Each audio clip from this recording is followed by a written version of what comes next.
Hi hello ನಮಸ್ತೆ. ನಾನು ನಿಮ್ಮ ಸ್ಮಿತಾ ಮಾತಾಡ್ತಾ ಇರೋದು. ಸೊ ನಾನು ಇವತ್ತಿನ ವಿಡಿಯೋದಲ್ಲಿ ನಾನು ನಿಮಗೆ ಇನ್ಸ್ಟೆಂಟಾಗಿ ರಾಗಿ ದೋಸೆ ಮಾಡೋದು ಹೇಗೆ ಅಂತ ತೋರಿಸ್ತಾ ಇದ್ದೀನಿ. ತುಂಬ ರುಚಿಯಾಗಿ ಇರುತ್ತೆ. ಸೊ ಆರೋಗ್ಯಕ್ಕೂ ತುಂಬ ಒಳ್ಳೆಯದು. ಇದಕ್ಕೆ ಬೆಸ್ಟ್ ಕಾಂಬಿನೇಷನ್ ಅಂದರೆ ಸೋರೆಕಾಯಿ ಮತ್ತು ಕಾಯಿ ಚಟ್ನಿ ತುಂಬ ಚೆನ್ನಾಗಿರುತ್ತೆ ಈ ರಾಗಿ ದೋಸೆಗೆ. ಸೊ ಇವಾಗ ರಾಗಿ ದೋಸೆ ಮಾಡೋದನ್ನು ನೋಡ್ಕೊಳ್ಳೋಣ ಬನ್ನಿ. 2 ಕಪ್ ರಾಗಿ ಹಿಟ್ಟು ಮತ್ತು 1 ಸ್ಪೂನು ರವೆ ಹಾಕ್ಕೊಂಡಿದ್ದೀನಿ. ಮತ್ತು ತರಕಾರಿಗಳು ಈರುಳ್ಳಿ, ಕ್ಯಾರೆಟು, ಕ್ಯಾಪ್ಸಿಕಮ್ಮು, ಕೊತ್ತಂಬರಿ ಸೊಪ್ಪು, ಪುದೀನ ಸೊಪ್ಪು, ಕಾಳು ಬಸಳೆ ಸೊಪ್ಪು, ಒಂದೆಲಗ, ಕರಿಬೇವಿನ ಸೊಪ್ಪು ಇಷ್ಟನ್ನು ತೊಳೆದು ನೀಟಾಗಿ ಸಣ್ಣಗೆ ಹಚ್ಕೊಂಡಿದ್ದೀನಿ. ಮತ್ತು ಕ್ಯಾರೆಟ್ ತುರ್ಕೊಂಡಿದ್ದೀನಿ. ಸೊ ಎಲ್ಲದನ್ನು ಹಾಕಿ ಚೆನ್ನಾಗಿ ಮಿಕ್ಸ್ ಮಾಡ್ಕೋಬೇಕು ಹಿಟ್ಟಿಗೆ. ಮತ್ತು ಅದಕ್ಕೆ ಗೋಧಿ ಹಿಟ್ಟು 2 ಸ್ಪೂನ್ ಗೋಧಿ ಹಿಟ್ಟು ಮಿಕ್ಸ್ ಮಾಡ್ಕೊತಾ ಇದ್ದೀನಿ. ಹೇಗೆ ಅಂದರೆ ದೋಸೆ ಸ್ವಲ್ಪ ಕ್ರಿಸ್ಪಿಯಾಗಿ ಬರಲಿ ಅಂತ ರವೆ ಮತ್ತು ಗೋಧಿ ಹಿಟ್ಟು ಮಿಕ್ಸ್ ಮಾಡ್ಕೊಳೋದು ಅದಕ್ಕೆ. ಮತ್ತು ಅದಕ್ಕೆ ಒಂದು ಸ್ಪೂನು ರುಚಿಗೆ ತಕ್ಕಷ್ಟು ಉಪ್ಪು ಮತ್ತು ಶುಂಠಿ ಬೆಳ್ಳುಳ್ಳಿ ಪೇಸ್ಟು 1/4 ಸ್ಪೂನ್ ಶುಂಠಿ ಬೆಳ್ಳುಳ್ಳಿ ಪೇಸ್ಟು, 1 ಸ್ಪೂನು ರುಚಿಗೆ ತಕ್ಕಷ್ಟು ಉಪ್ಪು, ನಿಮ್ಮ ರುಚಿಗೆ ತಕ್ಕಂಗೆ ಉಪ್ಪು ಹಾಕ್ಕೊಳ್ಳಿ. ಮತ್ತು 1/4 ಸ್ಪೂನಷ್ಟು ಜೀರಿಗೆ ಪುಡಿ. ಖಾರನೂ ಅಷ್ಟೇ ನಿಮಗೆ ಎಷ್ಟು ಬೇಕೋ ಅಷ್ಟಕ್ಕೆ ಖಾರನ ಹಾಕ್ಕೊಳ್ಳಿ ನೀವು.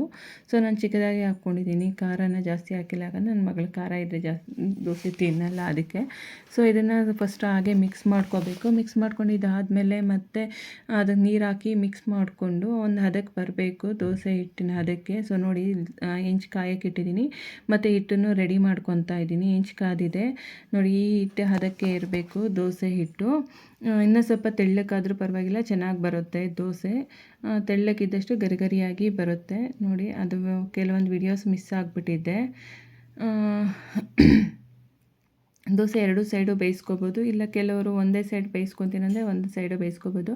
ಹಾಗೆ ಕಾಯಿ ಚಟ್ನಿಗೆ ನಾನು 1 ಕಪ್ಪು ಕಾಯಿ ಮತ್ತು ಒಂದು ಮುಷ್ಟಿಯಷ್ಟು ಕಡಲೆಪಪ್ಪು, 4 ಹಸಿಮೆಣಸಿನ್ಕಾಯಿ, ಕೊತ್ತಂಬರಿ ಸೊಪ್ಪು, ಪುದೀನ ಸೊಪ್ಪು, ಸ್ವಲ್ಪ ಹುಣಸೆಹಣ್ಣು, ಸ್ವಲ್ಪ ಕಲ್ಲುಪ್ಪು ಹಾಕಿ ಚಟ್ನಿ ರೆಡಿ ಮಾಡ್ಕೊಂಡಿದ್ದೀನಿ ನೋಡಿ.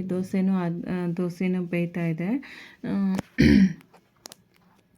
ನೀಟಾಗಿ ಎದ್ದೇಳುತ್ತೆ ದೋಸೆ. ಸೊ ದೋಸೆನೂ ಫೋಟೋನೂ ಲಾಸ್ಟಲ್ಲಿ ಅದು ತೋರಿಸ್ತೀನಿ ನೋಡಿ. ಅಂದರೆ ಇದಕ್ಕೆ ಕಾಯಿ ಚಟ್ನಿನೂ ಚೆನ್ನಾಗಿರುತ್ತೆ ಮತ್ತು ಸೋರೆಕಾಯಿಯೂ ಚೆನ್ನಾಗಿರುತ್ತೆ. ಬಟ್ ನಾನು ಇನ್ಯಾವುದೂ ಟ್ರೈ ಮಾಡಿಲ್ಲ, ಆ 2 ಟ್ರೈ ಮಾಡಿದ್ದೀನಿ.